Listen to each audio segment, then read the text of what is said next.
more. Misty, we couldn't be as successful as we are without you and your entire organization. Thank you for the partnership we share. Today I stand here filled with a mixture of emotions: relief, gratitude, and determination. Relief. Relieved that our human trafficking squad is so successful and these operations are so successful, and last week we were able to rescue 2 human trafficking victims. Gratitude. I'm extremely grateful that we have a human trafficking squad that's relentless. I'm grateful that we have partnerships with organizations like Sail Freedom, so when we do identify victims, when we are able to convince these human trafficking victims to have the courage, to have the strength to say enough is enough, we have a resource that we can give them to give them that new lease on life. And determination. I am determined to eradicate human trafficking in the Tampa Bay area and apprehend anyone who believes it's okay to traffic another human being for sex. We will not stop.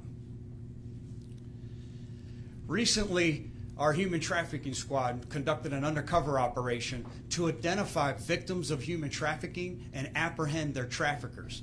And they did just that. Our first survivor is barely 20 years of age.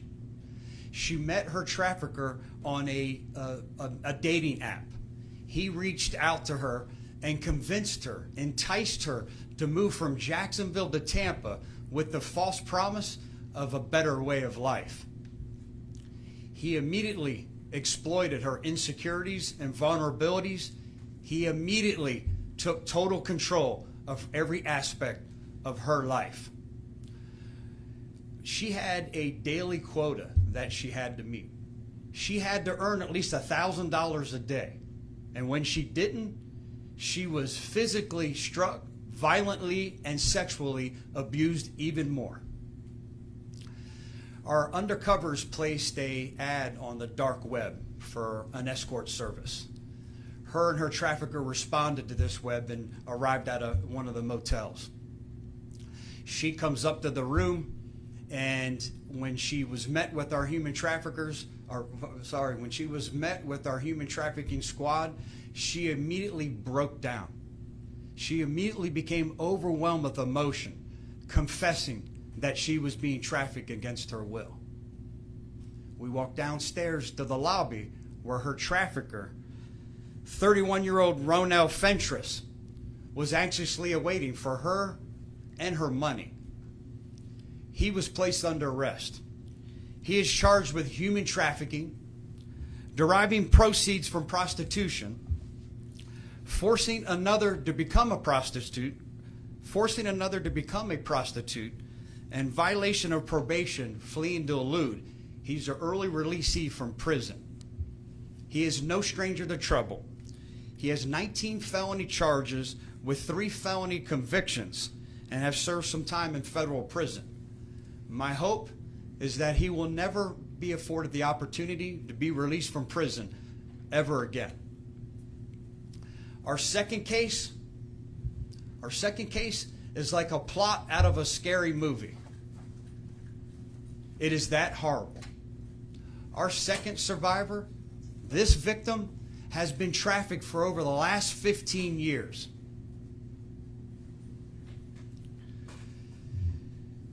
Oftentimes, she has been met with violence. He controlled her, her trafficker controlled her by fear and intimidation. Over the last several years, she has suffered several broken bones and fractures at the hands of her trafficker. Recently, she believed that she may be pregnant. She begged her trafficker to be able to sustain from any type of sex trade because she thought she was pregnant. His response? He violently struck her in the abdomen area, trying to do everything he could to terminate that pregnancy.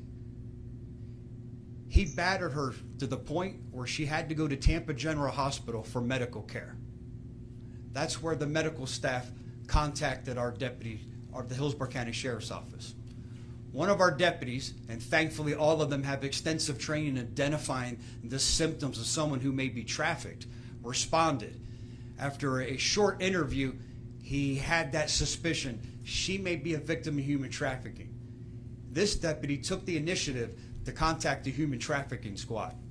They arrived, they met with her, and did confirm that she is a victim of human trafficking and has been for the last 15 years. The nightmare has ended for both of these women. The moment that they met our human trafficking squad, they now will be afforded a new lease on life. Now they will get that respite care, all that healing, recovery, counseling, gainful employment, whatever they need through a tremendous organization in Selah Freedom. Our trafficker in this case is 42-year-old Vanzini Hansel. He is being charged with human trafficking, deriving proceeds from prostitution, forcing another to become a prostitute, and felony battery. He has been arrested in Pasco County. To no one's surprise, he is no stranger either to any type of trouble. 37 prior felony charges, 10 felony convictions. It is my hope that this individual spends the rest of his life behind bars and is never ever afforded the opportunity to terrorize another human being. I have to thank, because I'm standing here in awe of the strength and courage of these two women for coming forward, for saying that enough is enough. There is a better and different way of life. To anyone out there who continues to traffic another human being for sex, let this be once again just another warning that our efforts are relentless. We will not stop. We have a human trafficking squad and an office filled with extremely talented individuals. The odds are against you. We will find you. Do not traffic another human being in this Tampa Bay area, because if and when you do, you will be caught, and you will, with the help of our state attorney, spend the rest of your life behind bars, exactly where you belong. To anyone out there who believes they may be a victim of human trafficking, or anyone who knows or feels that another human being is being trafficked against their will, please know that help is only a simple phone call away. If it's something exigent, call 911. Or you can contact the Florida Human Trafficking Hotline at 1-855-352-7233. That's 1-855-FLA-SAFE. Again, help is as simple as a telephone call away. At this time, I would introduce Misty LaPerriere with Selah Freedom to come forward and share just a little bit more. Oftentimes, we talk about the help and resources that are available, but I think it's important for everyone to hear from Misty and exactly how her organization can help somebody when they finally can muster up enough strength and determination to have that courage and ask for help. Misty, I'll turn it over to you. Thank you. Good morning. Thank you, Sheriff Chronister, for having us here today, and also for your entire human trafficking unit and the work that they do. We are grateful to have the opportunity to work alongside of them and be there immediately to offer support for victims that have come out of a human trafficking situation.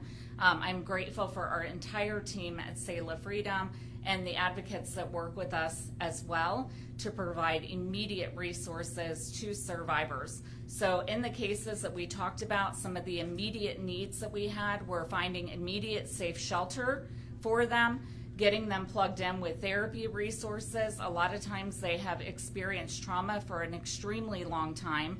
So to help them recover from that, to honor the fact that they were brave enough to come forward and share with us their experience. I mean, they are the true heroes in this, to stand up and be able to say, hey, this happened to me and I want help, and to accept the help that's there. It can look different for each survivor as to exactly what their needs are. Some, I know we had a case earlier this year. It was help with some of their immigration stuff. We were able to meet that and help them. For other survivors, it's housing, it's medical needs, it's dental care, it's therapy. They need help with schooling, job resources. Those are things that we can offer at Selah Freedom. So I am immensely grateful to be able to work with Hillsborough County Sheriff's Office and their entire human trafficking unit. I will share they are top notch at going after traffickers. We have had a lot of success in prosecuting traffickers as well as being able to help victims. So, and additionally, I would just say to anybody out there that suspects human trafficking, or if you yourself have been a victim of human trafficking, to please feel comfortable in coming forward. The Sheriff's Office is there to be able to help you. They do have resources to help you get out of this lifestyle and to have true freedom from a lot of the trauma that you're going through. So thank you for allowing us to be here today and for the partnership that we have with you here at the Sheriff's Office. Thank you, Misty. Once again, we couldn't be this successful without you. Thank you to you and your entire team for the partnership that we share. What questions can I answer for anybody? Sheriff, are there any charges that either of these two folks face that would keep them behind bars the rest of their lives?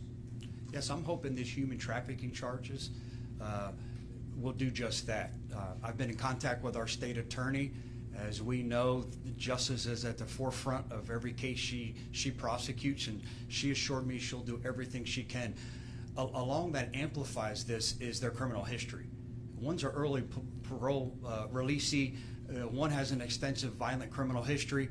I think just their criminal histories alone should keep them in prison, but along with these serious felony charges that they now face with true, real victims and a state attorney that we have that's relentless, I feel confident that they won't ever have the opportunity to terrorize another human being. You sort of talked about how the first victim came in contact with that suspect, but what about the second victim who you said had been trafficked for 15 years? Great question, and I would love to talk more. Again, this is such a horrible story. It's one from a scary movie. Sadly, we believe there's more victims at the hands of this trafficker, and our human trafficking squad has still worked on that. So this is the one time that I have to say I apologize. I can't say more because I may jeopardize the investigation that they have ongoing right now. Ma'am, if I could, what are some of the reasons women don't make that phone call, reach out for help? Can you explain from your experience in dealing with them and talking with them why that's so hard for them to do? There's a lot of reasons that that's hard for them to do. I mean, number one, it can be the threats, the violence. I mean, Sheriff Chronister just shared one of the girls, just wanted to take a day off and experienced getting beaten severely to the point that he was trying to terminate a suspected pregnancy. So it could be fear of that, lack of resources. If they don't have a safe place to go, a lot of the women, they may not have safe family that they can return to. And I just want to highlight as well, it's not just women. This isn't a crime that just affects them. We know sometimes that men and boys are also trafficked. And in the case of like a victim getting out, sometimes there can be trauma bonds, right? They fooled them to believe that they're in love with their trafficker. So those are some of the reasons. How much of this is going on out there? This is just one investigation. You clearly found somebody just by posting one ad on one dark website. If people really knew how much trafficking is out there, how concerned would they be, and how much is there, do you think? Unfortunately, it's very prevalent, which is why I'm extremely happy that the Sheriff's Office has a whole unit dedicated to investigating human trafficking so that we can get more people out and offer more resources. I can share with you, I've been with Selah Freedom about 9 years, and I've been to at least 10 jury trials, some involving multiple victims. And those women have been strong enough to come forward and testify against their traffickers, women and men. Are you able to say what part of town, Sheriff, these two folks were living in? We've determined over the past several operations, it happens all throughout the county. It happens in the city. It's happening all throughout the state of Florida, and I don't think it's just limited to the state of Florida. I think the reason that we have the most reported number of telephone calls to the Florida hotline is because people are taking initiative to give us a call. We're becoming such a strong advocate for yes, the enforcement part, but the awareness, the education, and as well as the treatment, combating this on several fronts. Our human trafficking squad's very active. This is only one part of what they do. They have the internet predator operations that they do for those that are targeting our young children, the hotel motel operations, the adult entertainment industry, the strip clubs, along with the massage parlors. I mean, they're constantly focusing on different aspects. Human trafficking is a very complex problem. We've had some success at the massage parlors.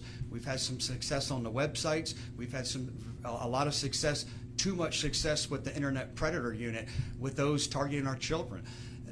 That's why we continue to see that, yes, everyone says Florida's such a hot spot for human trafficking, but I think it's because we're so active. We're so active in our education awareness efforts as well as our enforcement efforts. That's why we're seeing more and more people are feeling more comfortable, knowing that there's a different and a better way of life. They're mustering that strength and courage. They're calling us, and it's happening. And I couldn't be happier. Last question. Sheriff, are there any signs that people can look out for a person that may possibly be being human trafficked? Is there anything that, the public can do or take a look at to, make a report? Great question. The biggest sign that we're seeing is when you ask someone a question. If you see someone out at a restaurant, if you see someone at a hotel, you see someone that's out, and that person you ask a question is never allowed to answer their own question. Everything that is asked has to go through their trafficker. That's the biggest identifying sign that we're seeing. We had a stolen car, and our deputies did a good job recovering the stolen car, and both of them were arrested. It was her trafficker and the victim of human trafficking, but the deputy felt something was wrong because every time he would ask her a question, she was looking at the trafficker. She wasn't allowed to ask her own questions or answer her own questions. That's the biggest sign. People who aren't free to move and free to speak on their own. That's the biggest sign you'll see. When you ask someone a question and they have to look at someone else because they're not allowed to answer, because they're in such fear and intimidation of this psychological and physical abuse, there you're going to have your answers. I'm sorry, I know you are at the same time answering, and you guys came in just a... Thank you so much. Yes. What we wanted to ask is sometimes these cases, the victims don't make that first call, so just the importance of your deputies being able to recognize and ask the right questions that people that may seem like they're part of a crime might be victims, because I think that's a lot more nuanced than people may realize. Very valid point. I will tell you that a lot of times the last people that these victims of human trafficking trust is law enforcement. And when we first started this almost 6 years ago, when I became the sheriff and I saw what was happening in Atlanta preparing for the Super Bowl, or during the Super Bowl there, and I knew we had to become a little more active as the Super Bowl was preparing to come here 2 years later, we knew that we had to become more active. And we saw individuals who were feeling more comfortable coming forward. What we found is the last thing they wanted to do is talk to law enforcement, right? Because you're not going to be able to help me. You're just going to get me in more trouble. You're going to cause me to be beat more by the person that's trafficking me. That's why when I stand here today and tell you how proud and grateful I am to partner with organizations like Sail Freedom, they were a game changer for us, because some of their staff are people who used to be victims of human trafficking themselves, and now they're advocating, they're sharing, they're paying it forward by sharing their experiences with other women. So now we have our secret weapon. Now when it comes, Sail Freedom and Misty and her team, when we do these operations, they're with us. So as we make contact with possible victims of human trafficking, they're right there. They're right there on scene. At times, we do the smart thing. We back out and let them have the conversation. We let them have the conversation. They build the rapport. And I think our human trafficking squad, along with other deputies with their advanced training, is starting to learn that the biggest obstacle is building that rapport. And we learned a lot from Misty and her team how to build that rapport. And I think that's why over the last year and now this year, we're rescuing more victims than ever before. And it's a lot goes back to your question, very valid point, is establishing a rapport with individuals, gaining that trust and confidence to take that giant leap forward, knowing that there's a different way of life. I'm sorry, did the second one come from a tip? Are you able to say that? I know you can't say how it was No, we started. were contacted by the hospital. Oh, We were that's contacted by the hospital because of the degree of injuries that she sustained. Right. So they contacted the sheriff's office. That's where a deputy came and said, "Hey, something's not right here. Those signs that we were talking about, there's some signs here." And the human trafficking squad was able to respond along with Misty and her team, establish that rapport. And again, couldn't be more ecstatic and prideful that we rescued another woman out of the grasp and binds and slavery of human trafficking. I forgot you said that, sorry. No. Thank you, everyone. Have a good day.